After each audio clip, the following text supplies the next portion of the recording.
ചന്തക്കോസ്തിൽ കൂട്ടയടി എന്ന ടൈറ്റിലിൽ ഈയിടെ സോഷ്യൽ മീഡിയയിൽ വളരെ വ്യാപകമായി പ്രചരിച്ചുകൊണ്ടിരിക്കുന്ന ഒരു വീഡിയോയും അതിടുന്നതിന് വേണ്ടി അത് ചെയ്ത സുനിൽ മാത്യുവിനെ പ്രേരിപ്പിച്ചതായ ആ സംഭവം, അതിൻ്റെ പിന്നിലുള്ള സംഭവമാണ് എൻ്റെ ഈ വീഡിയോയുടെ കണ്ടന്റ്. അതിൽ എനിക്ക് പലപ്പോഴും കാര്യങ്ങൾ കാണുമ്പോൾ എന്തുകൊണ്ട് ഇങ്ങനെ സംഭവിക്കുന്നത് എന്നുള്ളൊരു ചോദ്യം എപ്പോഴും എൻ്റെ മനസ്സിൽ വരാറുണ്ട്. ഞാൻ എബ്രായ ഭാഷയിൽ വേദപുസ്തകം പൊരുൾ തിരിച്ച് പഠിപ്പിച്ചുകൊണ്ടിരിക്കുന്ന ഒരു അധ്യാപകനാണ്. അതിൻ്റെ പ്രധാന കാരണം വിശുദ്ധ വേദപുസ്തകത്തിൻ്റെ സിംഹഭാഗവും 87% കൂടുതൽ വിശുദ്ധ എബ്രായ ഭാഷയിൽ എഴുതിയിട്ടുള്ളതുകൊണ്ട് ഞാൻ ആ ഭാഷയിൽ വായിച്ച് പൊരുൾ തിരിച്ച് പഠിപ്പിക്കുന്നേ ഉള്ളൂ. അതുകൊണ്ട് പല കാര്യങ്ങൾ കാണുമ്പോൾ ആ ഒരു ഹെബ്രായിക് പെർസ്പെക്റ്റീവിൽ ഞാനത് കാണാൻ ശ്രമിക്കാറുണ്ട്. അപ്പോൾ നമ്മൾ ഈ എന്തുകൊണ്ട് എന്ന് പറയുന്നതിന് ഹീബ്രുവിൽ 2 വേർഡ്സ് ഉണ്ട്. ഒന്ന് ലമ്മ എന്നും മറ്റൊന്ന് മദുവ എന്നുമാണ്. ലമ്മ എന്നത് ഈ സംഭവം എന്ത് ഫ്യൂച്ചർ പർപ്പസിന് വേണ്ടിയാണ്, എന്ത് ഭാവി കാര്യത്തിന് വേണ്ടിയാണ് ഈ സംഭവം നടക്കുന്നത്. ഉദാഹരണം, ഒരു യുവതിയും യുവാവിനെ നമ്മൾ വിവാഹം കഴിപ്പിക്കുന്നു. ലമ്മ എന്തിനാണ് ഒരു കല്യാണം കഴിച്ചത്? എൻ്റെ ഫ്യൂച്ചർ പർപ്പസാണ്. അപ്പം ലമ്മ എന്ന് പറയുന്നത് അപ്പം അതൊരു വേർഡാണെങ്കിൽ വേറൊരു വേർഡ് മദുവ എന്നാണ്. മദുവ എന്ന് പറഞ്ഞാൽ ഇങ്ങനൊരു കാര്യം സംഭവിക്കുന്നതിന് പിന്നിൽ നടന്നതായ കാര്യങ്ങൾ എന്തൊക്കെയാണ്. What incidents or events in the past have led to this particular event. ഈ സംഭവം നടക്കുന്നതിൻ്റെ പിന്നിൽ നടന്നതായ കാര്യങ്ങൾ എന്തൊക്കെയാണ്, അതിന് മദുവ എന്ന് പറയും. ഇപ്പം ഇവിടെ കൂട്ടയടി നടന്ന സംഭവമാണ്. ആ സംഭവത്തിലേക്ക് കാര്യങ്ങൾ എത്തിച്ചത് എന്തൊക്കെയാണ്, അതാണ് നമ്മൾ ചിന്തിക്കേണ്ടത്. ഇത് രണ്ടും നമ്മൾ ചിന്തിക്കുകയാണ്. ഒരു വിസ്ഡം ടോക്കിൽ വരുമ്പോൾ ഇത് രണ്ടും നമുക്ക് പ്രധാനപ്പെട്ട കാര്യമാണ്. ഒന്ന്, ഇതെങ്ങോട്ടാണ് പോകുന്നത്? For what future purpose, for the fulfilment of what future purpose has this incident taken place now. The second thing is, what in the past has led incidents to the development of this particular issue now. ഈ സംഭവം നടക്കുന്നതിലേക്ക് കാര്യങ്ങളെ നയിച്ച കഴിഞ്ഞകാല സംഭവങ്ങൾ എന്തൊക്കെയാണ്. ഇപ്പം ഇതെങ്ങോട്ട് പോകുന്നുണ്ടോ പറ്റി ഞാൻ ഒന്നും പറയുന്നില്ല, അതിൻ്റെ ആവശ്യമില്ല, പറയേണ്ട ആവശ്യമില്ല.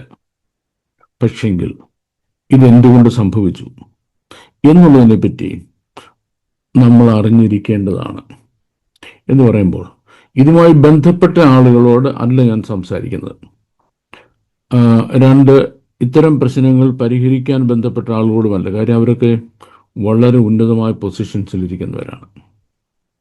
എൻ്റെ വീഡിയോയിലും ചിലർക്ക് കയറി ഞാനിങ്ങനെ ഡിസ്ഫങ്ഷണലായ ഒരു ബോഡിയുമായിട്ട് ഉച്ചമുതൽ ഉള്ളങ്കാല് വരെ ഡിസ്ഫങ്ഷണലായിട്ട് തളർന്നിരിക്കുന്ന ഒരു വീൽ ചെയറിൽ നിന്ന് ഇങ്ങനെ അനങ്ങിക്കൊണ്ടിരിക്കുന്ന ഒരു മനുഷ്യനാണ്. അപ്പം എ ബിഗ് സീറോ.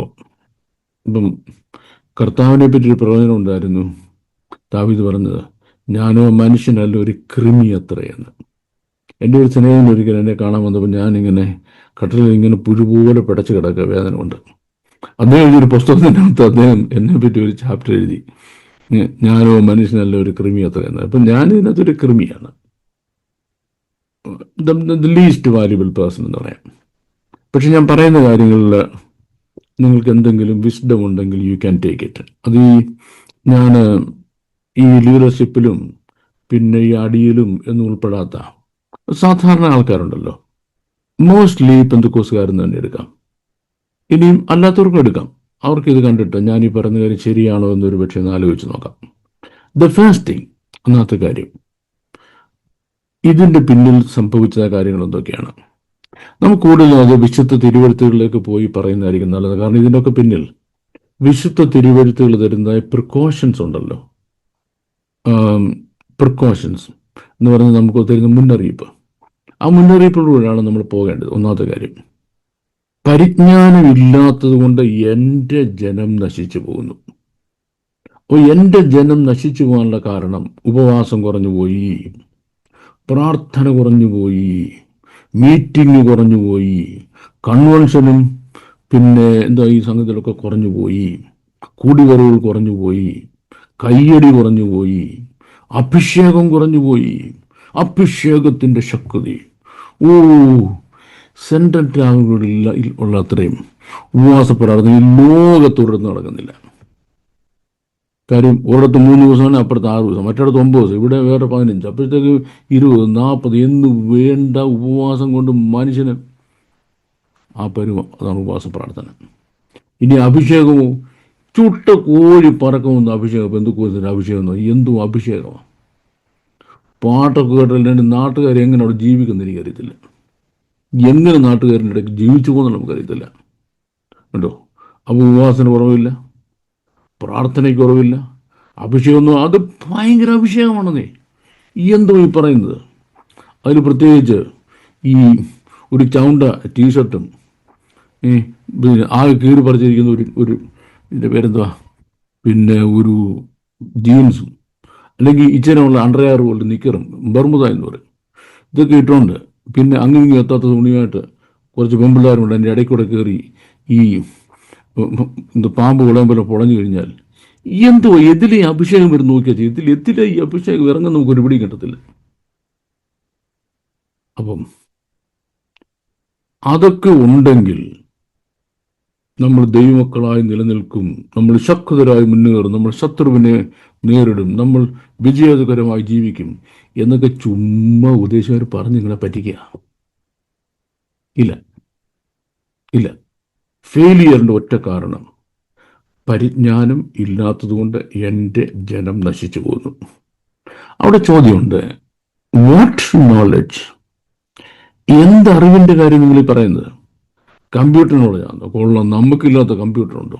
ഇപ്പോൾ പാസ്റ്റർമാരൊക്കെ പണ്ടൊക്കെ വേദപുസ്തകം, ഒരു പഴയ വേദപുസ്തകം കഴിച്ചത് നടന്നവരൊക്കെ ഇപ്പോൾ ഈ ഒരു കുന്തം കൊണ്ട് നടക്കുന്നത് കേട്ടോ. അപ്പം മൊബൈലിലൊക്കെയാണ് കംപ്ലീറ്റ് പ്രശ്നം കിടക്കുന്നത്. അപ്പോൾ നമുക്ക് കമ്പ്യൂട്ടർ നോളജിന് കുഴപ്പമില്ല, മൊബൈൽ നോളജിന് കുഴപ്പമില്ല.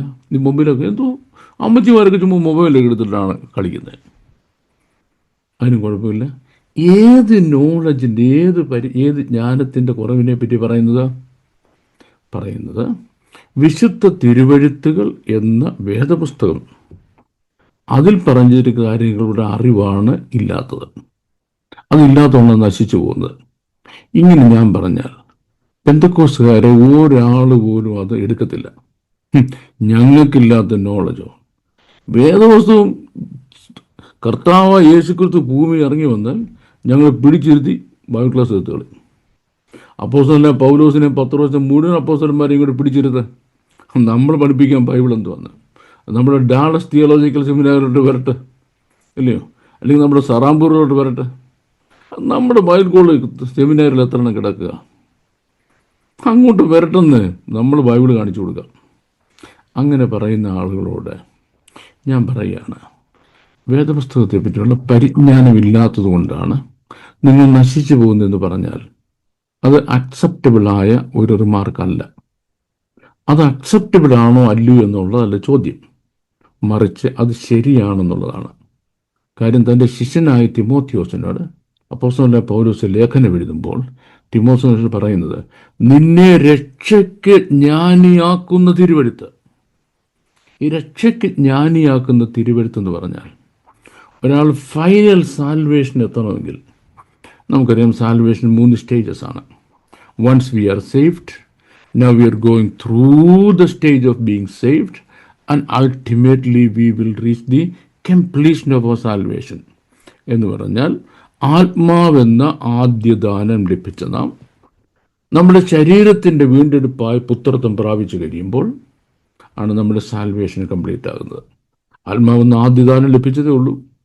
ഇനി ശരീരത്തിൻ്റെ വീണ്ടെടുപ്പായ പുത്രത്വമുണ്ട്, അത് പ്രാപിക്കണം. അപ്പോൾ അതിനെന്താണ് വേണ്ടിയത്? You should have a certain knowledge of the word of God. ദൈവവചനത്തെപ്പറ്റി നിങ്ങൾക്ക് ഒരു സർട്ടൻ എമൗണ്ട് ഓഫ് നോളജ് ഉണ്ടായിരിക്കും. രക്ഷയ്ക്ക് ജ്ഞാനിയാക്കുന്ന തിരുവെഴുത്തെന്ന് പറയുമ്പോൾ നമുക്ക് എങ്ങനെ അത് പറയാം? ഞാനൊരു ഉദാഹരണ സഹിതം പറയാം. ഇപ്പം ഒരു സ്റ്റുഡൻറ്റ് ഡിഗ്രിക്ക് പ്രോഗ്രാം ജോയിൻ ചെയ്തു, MBBS ആണെന്നിരിക്കട്ടെ. ഭയങ്കര കഷ്ടപ്പെട്ട് എൻട്രൻസ് എല്ലാം പാസ്സായി മെഡിക്കൽ കോളേജ് ചെന്നു. അപ്പോൾ നല്ല ഈ ഡോക്ടർമാരുടെ വേഷമൊക്കെ കിട്ടി, ഇഷ്ടത്തൊക്കെ ഇങ്ങനെ ചെവി കൂടെ കഴുത്തിൽ കൂടെ തൂങ്ങി കിടക്കുന്നുണ്ട്. രോഗികളെ കൊട്ടാനുള്ള ആ സാധനം കൈ കിട്ടി.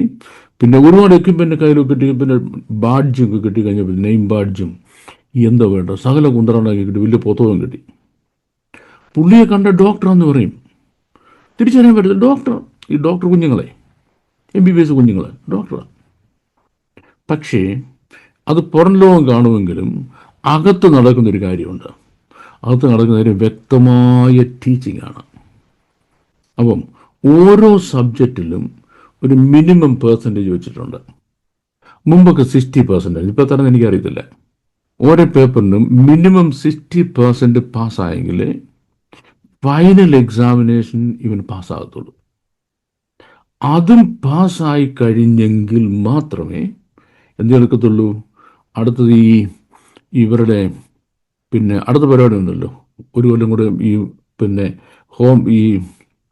ഇത് പിന്നെ അവിടെ തന്നെ പ്രാക്ടീസ് ചെയ്യുന്ന പരിപാടി.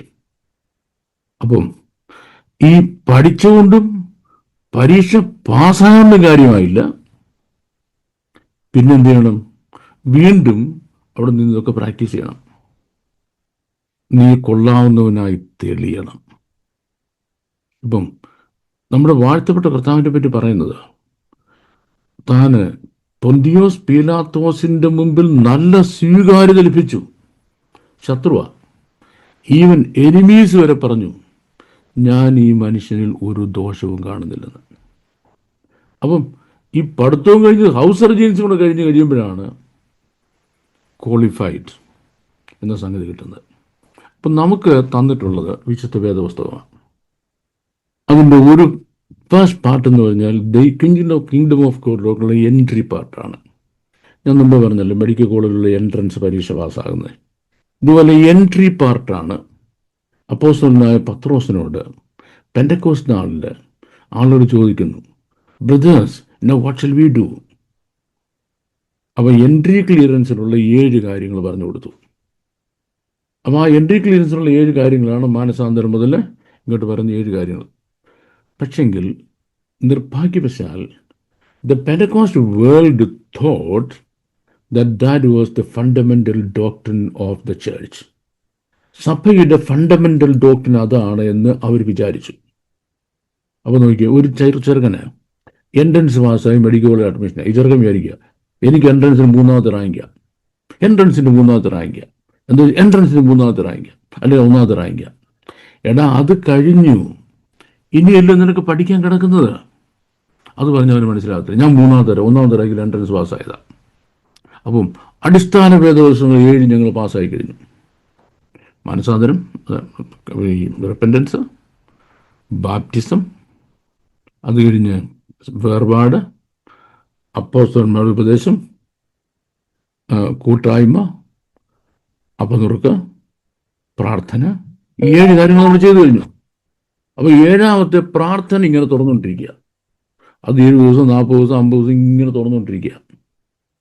ഓക്കെ, അപ്പോൾ എൻട്രൻസിൻ്റെ സിലബസ് തന്നെ നീ പഠിച്ചിരിക്കുക. Do you know anything about the word of God? Anything of the word of God? ബാക്കി 66 പുസ്തകങ്ങളെ പറ്റി നിനക്ക് എന്തെങ്കിലും അറിയാമോ? 66 പുസ്തകങ്ങളുടെ അതിൽ ഓരോ പുസ്തകത്തിൻ്റെയും ഓരോ ചാപ്റ്ററിൻ്റെയും അതിൽ ഓരോ ഈവൻറ്റിൻ്റെയും ഹിസ്റ്റോറിക്കൽ ആൻഡ് എക്സിസ്റ്റൻഷ്യൽ റീസൺ 2 കാര്യങ്ങളുണ്ട്. ഒന്ന് ആ പുസ്തകം അല്ലെങ്കിൽ ആ ചാപ്റ്റർ അല്ലെങ്കിൽ ആ പ്രത്യേക ഭാഗം എന്തുകൊണ്ട് വേദപുസ്തകത്തിൽ നിലവിൽ വന്നു, അതിൻ്റെ historical factors. 2 the existential factors. That means God's word was timely in its giving and timeless in its application എന്നാണ്. God's word was timely in its giving and timeless in its application എന്നാണ്. ഈ 2 കാര്യം നിങ്ങൾക്ക് അറിയാമോ? അറിയത്തില്ല എന്ന് സമ്മതിച്ചേ ഒക്കത്തുള്ളൂ. Then the next thing is, അപ്പോൾ പിന്നെന്താണ്? ഇനി നമുക്കൊന്നും ചെയ്യാനില്ല. നമ്മളെല്ലാം തികഞ്ഞവരായി. ഇനി കർത്താവ് കാഹളം കൊണ്ട് മധ്യാഹ്നത്തിന് ഒറ്റ ഊത് നമ്മൾ പറന്ന് പറന്നൊരു പോകും അല്ലേ? പറന്നിടുകയും ഞാനും എന്താ പിന്നെ എന്തുവാ മധ്യാകാശ മണിപ്പന്തിലൊക്കെ പറഞ്ഞ പാട്ടുമൊക്കെ പാടി അങ്ങ് പറക്കാനിരിക്കുക. അപ്പോൾ പറക്കുന്നതിന് മുമ്പ് നിനക്കൊന്നും ചെയ്യാനുള്ളൂ, ഒന്നും ചെയ്യാനില്ല. ഈ പ്രാർത്ഥന ഇങ്ങനെ തുടരുക എന്നുള്ളത് മാത്രമേ ഉള്ളൂ, വേറെ യാതൊരു സംഗതികളുമില്ല. അപ്പോൾ ഇവിടെ നമുക്ക് സംഭവിക്കാൻ പോകുന്നൊരു കാര്യം ഞാൻ പറയാം. ഞാൻ മെഡിക്കൽ കോളേജിൻ്റെ ഉദാഹരണം തന്നെ എടുക്കാം. കുട്ടികൾ മെഡിക്കൽ കോളേജ് ചേർന്നു. ഇവിടെ പഠിക്കാനുണ്ടെന്നുള്ളത് അവൻ അറിയത്തില്ല. ഇന്ന് ക്ലാസ്സിൽ പോയി, അവിടെ ഇരുന്നു, അല്ലെങ്കിൽ ഇരുന്നില്ല, കാപ്പി കുടിച്ചു, ചാപ്പാടടിച്ചു, പിള്ളേരോട് വർത്തമാനം പറഞ്ഞു, കറങ്ങി അടിച്ച് നടന്നു, സ്പോർട്സ് ഡേ വന്നു, ആർട്സ് ഡേ വന്നു, പിന്നെ കോളേജ് ഡേ വന്നു, കറക്കത്തിന് പോയി, മറ്റേ ഈ ടൂർ പോയി എന്നുകൊണ്ട് എല്ലാ പരിപാടി ഒപ്പിച്ചു. സിലബസ് മാത്രം തൊട്ടില്ല, അറിയത്തുമില്ല. എവിടെ ചെന്ന് അവസാനിക്കും? 1, 2 ഒന്നും ചെയ്യാനില്ലെങ്കിൽ പിന്നെ എന്തുവാ? ഒന്നും ചെയ്യാനില്ലെങ്കിൽ സംഭവിക്കുന്ന ഒരു കയോട്ടിക് സിറ്റുവേഷൻ. ആ കയോട്ടിക് സിറ്റുവേഷനിൽ അടിയും കൂട്ടയടിയും അധാർമികതയും അനാശ്വാസവും എല്ലാം ഉണ്ടാകും. ഇപ്പം ഈ മെഡിക്കൽ കോളേജ് പോലുള്ള കോളേജുകളിൽ സാധാരണ സംഘടനകളും അടിയും ഇങ്ങനെയുള്ള വയലൻസ് കുറവാണ്. മുട്ടുമില്ലെന്ന് ഞാൻ പറയുന്നില്ല, കുറവാണ്. The main reason, the students are so much focused on something which they have to study, which must be probably or usually beyond an easy catch. ഈ പുസ്തകം മുഴുവൻ പഠിച്ച് ഇത് മുഴുവൻ പ്രാക്ടിക്കൽ ചെയ്ത് പരീക്ഷ എഴുതുകയെന്ന് പറഞ്ഞാൽ ഇവർക്ക് ഇത് കഴിഞ്ഞ് മറ്റൊന്നിനും സമയമില്ല. അപ്പോൾ നമ്മുടെ വിശ്വാസ ജീവിതം എന്ന് പറയുന്നത് ഈ ആദ്യം പറയുന്ന 7 കാര്യങ്ങൾ ചെയ്ത് തുടങ്ങിക്കഴിഞ്ഞാൽ ഇനിയാണ് അടിസ്ഥാന വേദോപദേശങ്ങൾ. അടിസ്ഥാന വേദോപദേശം ഇവിടെ അല്ല കിടക്കുന്നത്. അടിസ്ഥാന വേദോപദേശം പറഞ്ഞാൽ 40 കൂട്ടം കാര്യങ്ങൾ നമ്മുടെ വാഴ്ത്തപ്പെട്ട കർത്താവ് 1, 2, 3, 4, 5 എന്ന് പറഞ്ഞ് എണ്ണി അങ്ങോട്ട് പഠിപ്പിച്ചിട്ടുണ്ട്. അതിൽ ഒരെണ്ണം പോലും നിർഭാഗ്യവശാൽ പെന്തക്കോസ്ത് സഭകളിൽ പ്രസംഗിക്കുവാനോ പറയുവാനോ പ്രാക്ടീസ് ചെയ്യുവാനോ കഴിയുന്ന കാര്യങ്ങളല്ല. അതിൽ ഒരെണ്ണം പോലും യേശുക്രിസ്തു പഠിപ്പിച്ച അടിസ്ഥാന വേദോപദേശങ്ങൾ 40 ഏതെങ്കിലും പെന്തക്കോസ്ത് സഭകളിൽ പഠിപ്പിക്കുന്നതായിട്ട് എനിക്കറിയത്തില്ല. കാരണം ഞാൻ നല്ല പെന്തക്കോസ്ത് ബാക്ക്ഗ്രൗണ്ടിൽ വരുന്ന ഒരാളാണ്. Come from very very strong background. ഞാൻ പഠിച്ച കാലത്തും ഇപ്പോഴും ഈ 40 കൂട്ടം കാര്യങ്ങൾ യേശുക്രിസ്തു തൻ്റെ തിരുവായ് മൊഴിഞ്ഞ് അരുളി ചെയ്ത 40 കൂട്ടം കാര്യങ്ങൾ പഠിപ്പിച്ചിട്ട് താൻ പറഞ്ഞു, എൻ്റെ ഈ വചനങ്ങളെ കേട്ട് പഠിക്കുന്നവൻ പാറമേൽ അടിസ്ഥാനമിട്ട് വീട് പണിയുന്ന മനുഷ്യനോട്, ബുദ്ധിയുള്ള മനുഷ്യനോട് സദൃശൻ. അപ്പോൾ സഭ അടിസ്ഥാനപ്പെട്ടിരിക്കുന്ന എവിടാ? സഭ ക്രിസ്തു എന്ന പാറമേലാണ് പണിതിരിക്കുന്നത്. അപ്പോൾ ക്രിസ്തുവിൻ്റെ മണ്ടയ്ക്ക് പള്ളി പണിയാൻ പോവാം, അല്ലെ പത്രോസിൻ്റെ മണ്ടയ്ക്ക് ഒരു പള്ളി പണിയാൻ പോവാം. കർത്താവ് പറഞ്ഞില്ല കർത്താവിൻ്റെ മണ്ടയ്ക്കോട്ട് പള്ളി പണിയാൻ. പത്രോസിൻ്റെ മണ്ടയ്ക്കോട്ട് കയറി പറയാൻ പറഞ്ഞില്ല. പിന്നെന്താ പറഞ്ഞത്?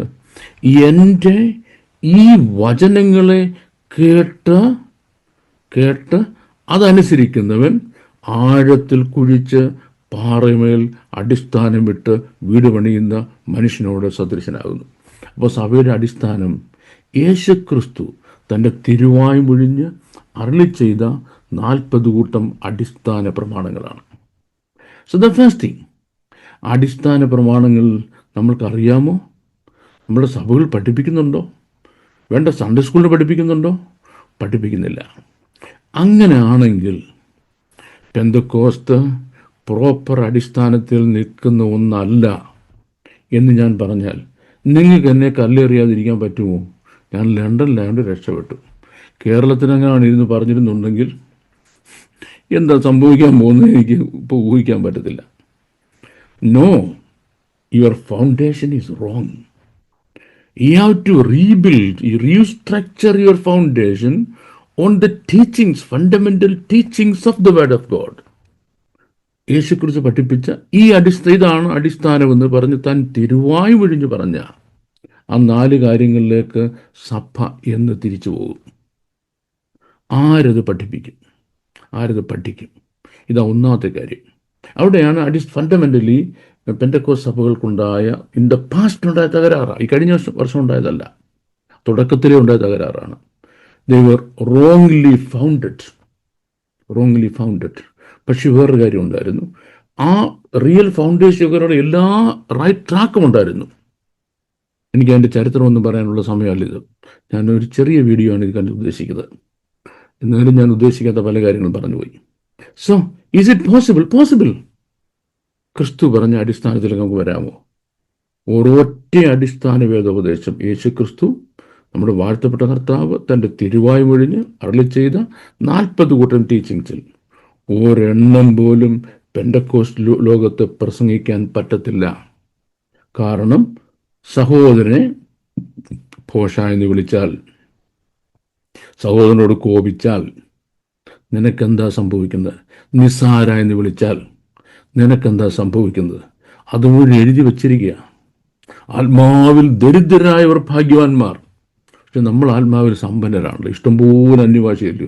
കടുപുറത്ത് പോലെ അന്യഭാഷ അറിയാൻ വയ്യാത്ത ഒരാളിതിനകത്തുണ്ടോ? അപ്പോൾ കടുപറച്ച പോലെ അന്യഭാഷ പറഞ്ഞാൽ ആത്മാവിൽ സമ്പന്നരായെന്ന് വിചാരിക്കുന്ന ഒരു കൂട്ടത്തിൽ നമ്മൾ എന്നിട്ട് no no no no no, ആത്മാവിൽ ദരിദ്രരായവരാ ഭാഗ്യവാന്മാർ. ആത്മാവിൽ ദരിദ്ര എന്ന് പറയുമ്പോൾ അന്യഭാഷ പറയുന്നതല്ല അതിൻ്റെ അർത്ഥം. ആത്മാവിൽ സമ്പന്നനും ആത്മാവിൽ ദരിദ്രനും എന്ന് പറഞ്ഞാൽ അന്യഭാഷ പറയുന്നവനും പറയാത്തവനും നല്ലതിൻ്റെ അർത്ഥം. Then what does it mean? അവിടെയാണ് നമുക്ക് പ്രസംഗിക്കാൻ വയ്യാത്ത കാര്യം. ഈ 40 കൂട്ടം കാര്യങ്ങൾ നമ്മളെ കൊണ്ട് പ്രസംഗിക്കാൻ ഒക്കത്തില്ല. ഒരിക്കലും പ്രസംഗിക്കാൻ ഒക്കത്തില്ല, പഠിപ്പിക്കാൻ ഒക്കത്തില്ല. അപ്പോൾ എന്തു പറ്റി? അടിസ്ഥാനം തന്നെ നമ്മൾ ഇളകി കിടക്കുന്നു. അടിസ്ഥാനങ്ങൾ മറിഞ്ഞാൽ നീതിമാൻ എന്ത് ചെയ്യും? സങ്കീർത്തനം ചോദിക്കുക, എന്തോ ചെയ്യും? അടികൂടും. അടിസ്ഥാനങ്ങൾ മറിഞ്ഞു പോയി നീ എന്തോ ചെയ്യും? അടികൂടും. That's the first thing. Second thing is, വിശുദ്ധ തിരുവെഴുത്തുകൾ പൊരുൾ ധരിച്ച് പ്രസംഗിക്കുകയും പഠിപ്പിക്കുകയും ചെയ്യുന്ന ഒരു കാലഘട്ടം, ഒരു പിതാക്കന്മാർ നമുക്ക് പണ്ടുണ്ടായിരുന്നു. ഞാൻ അവരുടെ ബൈബിൾ ക്ലാസ്സുകളും പ്രസംഗങ്ങളും ധാരാളം കേട്ട് വളർന്നൊരു കാലമുണ്ട്. ഞാൻ ബാലനായിരുന്നപ്പോൾ ധാരാളം കേട്ടിട്ടുണ്ട്. തിരുവെഴുത്തുകൾ പൊരുൾ തിരിക്കുക. ഇന്ന് തിരുവെഴുത്തുകൾ പൊരുൾ തിരിക്കുന്നില്ല. വലിയ ചിന്തകന്മാരാണെന്ന് ഞാനൊരു ചിന്ത നിങ്ങളോട് പറയാം, ഞാൻ വേറൊരു ചിന്ത പറയാം. ഇങ്ങനെ ചിന്ത പറഞ്ഞ് അവസാനം എവിടെ ചെന്നെത്തി? യേശുക്രിസ്തുവിൽ നിന്ന് വഴിതിരിഞ്ഞ് ഇപ്പോൾ പുതിയൊരു നേതാവിനെ കണ്ട് നമുക്കൊരു റോൾ മോഡൽ കണ്ടെത്തി. നമ്മുടെ റോൾ മോഡൽ നിങ്ങൾക്ക് മനസ്സിലായാലെന്ന്? വേടനായിപ്പോൾ നമ്മുടെ റോൾ മോഡൽ. നോക്കി, പരപരമേശ വരമരുളീശ നീയാത്രേ എൻ്റെ രക്ഷാസ്ഥാനം, നിന്നോടൊന്നിച്ചുള്ള വാസം എൻ്റെ കണ്ണീർ തുടച്ചിടും എന്ന പാട്ട് കണ്ണ് നിറയാതെ ഇപ്പോഴും എനിക്ക് പാടാൻ കഴിയത്തില്ല. ഇപ്പം പാടുമ്പോഴും കണ്ണ് നിറയുക. നിന്നോടൊന്നിച്ചുള്ള വാസം എൻ്റെ കണ്ണീർ തുടച്ചിടും. ആ പാട്ടൊക്കെ എടുത്ത വേടൻ്റെ ക്രാപ്പായി മാറ്റിയിരിക്കുന്നത്. 88 വയസ്സുള്ള ഒരു മുതുക്കം നിന്ന് എന്താണ് പറയേണ്ടത്? മുതുവട്ടോ, എനിക്കറിയത്തില്ല എന്താണ് പറയേണ്ടതെന്നും. കളിക്കുക, പേക്കൂത്ത് കളിക്കുക, മുതുകൂത്ത് കളിക്കുക. എവിടെ ചെന്നെത്തിയത്? We have to come back to the word of God. പക്ഷെ ഒരു കാര്യമാണ്, തിരുവെഴുത്തിൽ പറഞ്ഞിട്ടുണ്ട്, നിങ്ങൾ നിമിത്തം ദൈവനാമം ജാതികളുടെ ഇടയിൽ ദുഷിക്കപ്പെടുമെന്ന്. അപ്പം നിങ്ങളുടെ നിമിത്തം ദൈവനാമം മറ്റുള്ള ജാതികളുടെ ഇടയിൽ ദുഷിക്കപ്പെടുമെന്നുള്ള തിരുവെഴുത്ത് ഞങ്ങളിൽ കൂടെ തന്നെ നിവൃത്തിയാകണം എന്നൊരു വട്ടം പാസ്റ്റർമാരും അവരുടെ അനുയായികളും കൂടെ തീരുമാനിച്ചു കഴിഞ്ഞാൽ എന്തോ ചെയ്യാൻ പറ്റും? കൂട്ടയടിയല്ലാതെ വേറൊന്നും സംഭവിക്കത്തില്ല. അപ്പോൾ ഇവിടെ സുനിൽ മാത്യു ഇട്ട ഈ വീഡിയോ കാണുമ്പോൾ നമുക്ക് സങ്കടമല്ല വേറൊന്നും തോന്നത്തില്ല. സുനിൽ മാത്യുയുടെ അല്ല കേട്ടോ, അങ്ങനെ ചിന്തിക്കരുത്. സങ്കടമല്ല, ഒന്നും തോന്നത്തില്ല. വളരെ ഹാർട്ട് ബ്രേക്കിംഗ് ആണ് ഈ സംഭവം, വളരെ ഹാർട്ട് ബ്രേക്കിംഗാണ്. പക്ഷേ ഒരു പ്രോബ്ലം എന്ന് പറഞ്ഞാൽ ഈ ആർക്കും വേദനിക്കുന്നില്ല. ഡസ് ഇറ്റ് ഹേർട്ട് എനിബഡി എന്നുള്ള ക്വസ്റ്റ്യൻ. ഇപ്പം എം സ്കോട്ട് പെക്ക് എന്ന് പറയുന്ന പ്രസിദ്ധനായ ഒരു സൈക്കോളജിസ്റ്റ് ഉണ്ടായിരുന്നു, മരിച്ചുപോയി, അമേരിക്കയിലാണ്. അദ്ദേഹത്തിൻ്റെ വളരെ പ്രസിദ്ധമായ ദ റോഡ് ലെസ് ട്രാവൽഡ് എന്ന പുസ്തകത്തിൽ അദ്ദേഹം പറഞ്ഞിരിക്കുന്നത് those things that hurt instruct എന്നാണ്. നമ്മളെ മുറിക്കുന്ന കാര്യങ്ങളാണ് നമ്മളെ പഠിപ്പിക്കുന്നത്. Those things that hurt instead. പക്ഷേ ആരെങ്കിലും നമ്മളെ ഹേർട്ട് ചെയ്തിരുന്ന് പറഞ്ഞു നോക്കിയേ, പെന്തക്കോസ്തുകാരെ ഹേർട്ട് ചെയ്യുന്ന രീതിയിൽ ആരെങ്കിലും ഒരൊറ്റ വാക്കെന്ന് പറഞ്ഞു നോക്കിയേ, അപ്പം നമ്മളങ്ങ് ചാടിക്കഴിയും. പെന്തക്കോസിൻ്റെ ശക്തി അറിയാമോ? പെന്തക്കോസിൻ്റെ വീര്യം അറിയാമോ? പെന്തക്കോസിൻ്റെ പാരമ്പര്യം അറിയാമോ? പെന്തക്കോസിൻ്റെ പശ്ചാത്തലം അറിയാമോ? അപ്പോഴത്തേക്ക് നമ്മളങ്ങ് വീര്യം കൊണ്ടുവന്നു കഴിഞ്ഞു, അങ്ങ് ഭയങ്കര ശൗര്യം കാണിച്ചു കഴിഞ്ഞു. കാര്യം നമ്മളെ തൊട്ടതിൽ എന്തെങ്കിലും ഉണ്ടോ? ആ രാഷ്ട്രീയക്കാരൻ, അല്ലെങ്കിൽ ആ സാഹിത്യകാരൻ, അല്ലെങ്കിൽ എഴുത്തുകാരൻ, സാമൂഹ്യ വിമർശകൻ, അല്ലെങ്കിൽ ഒരു ഒരു ഒരു പിന്നെ ജേർണലിസ്റ്റ്, ഒരു മീഡിയ നമ്മളെ വിമർശിച്ചു. ആ വിമർശിച്ചതിൽ സത്യമുണ്ടോ? ഉണ്ടെങ്കിൽ തിരുത്താൻ കഴിയുമോ? Are we hurt? We are not hurt. We are a privileged people. ഒരു വലിയ പ്രിവിലേജ്ഡ് ആൾക്കാരാണ്. നമ്മളുടെ വോട്ട് വാങ്ങിക്കാതിരിക്കാൻ ചിന്തിക്കുന്നത്. ആയിരുന്നു, ഞാൻ അങ്ങോട്ടൊന്നും പോകുന്നില്ല. അപ്പം എന്തുകൊണ്ട് സംഭവിച്ചു ഇങ്ങനൊക്കെ? പരിജ്ഞാനമില്ലാത്തതുകൊണ്ട് എൻ്റെ ജനം നശിച്ചു പോകുന്നു. On the lack of wisdom. ഇപ്പം what is the greatest thing that a person should earn in all his life? നിങ്ങൾ ഇന്നത് സമ്പാദിക്കണം എന്ന് ബൈബിൾ പറഞ്ഞിട്ടുള്ള ഏറ്റവും റിപ്പീറ്റഡ് കമാൻഡ്മെൻ്റ് ഏതാണ്? അഭിഷേകമാണോ? പ്രാർത്ഥനയാണോ? ഉപവാസമാണോ? അന്യഭാഷയാണോ? പ്രസംഗമാണോ? സാക്ഷ്യമാണോ? പ്രബോധനമാണോ? ആരാധനയാണോ? എന്തുവാണ്? Do it, do it, do it, do it എന്നുള്ള ഏറ്റവും കൂടുതൽ പ്രാവശ്യം റിപ്പീറ്റഡ് പറഞ്ഞിട്ടുള്ളത്. എനിക്ക് തോന്നുന്നുണ്ട് 94 times repeated. Get it, get it, get it, get it, get it, desperately get it, get it എന്ന് പറഞ്ഞ ഒറ്റ കാര്യമുള്ളൂ: വിസ്ഡം. വിസ്ഡം. നമ്മൾ ദേശത്തിൻ്റെ വിടുതലിന് വേണ്ടി പ്രാർത്ഥിക്കാം. ദേശത്തിൻ്റെ വിടുതലിന് വേണ്ടി ഇന്നത്തെ നിനക്ക് വിവരം ഉണ്ടാകുന്നതിന് വേണ്ടി നമുക്ക് പ്രാർത്ഥിക്കാം. നമ്മളിവിടെ 20 ദിവസം ഉപവാസ പ്രാർത്ഥന നടക്കാൻ പോകണം. പത്തനാപുരത്തോ പത്തനംതിട്ടയോ കോന്നിയിലോ റാന്നിയിലോ എവിടെയെങ്കിലും ആയിക്കോട്ടെ.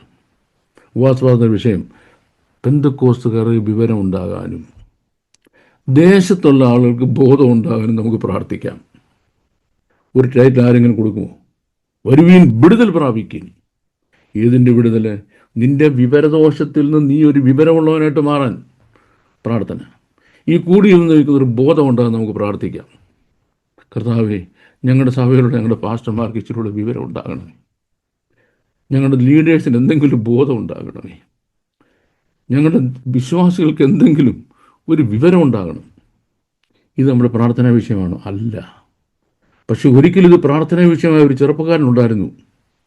മുട്ട നിന്ന് പ്രാർത്ഥിക്കുക: ദൈവമേ, കർത്താവേ, ആകാശത്തിലെ നക്ഷത്രങ്ങൾ പോലെയും കടപ്പുറത്തെ മണൽ പോലെയും വലുപ്പമുള്ള എണ്ണിത്തീർക്കാൻ കഴിയാത്ത ഒരു ജനത്തിൻ്റെ മധ്യത്തിൽ ഞാൻ ഇരിക്കുക.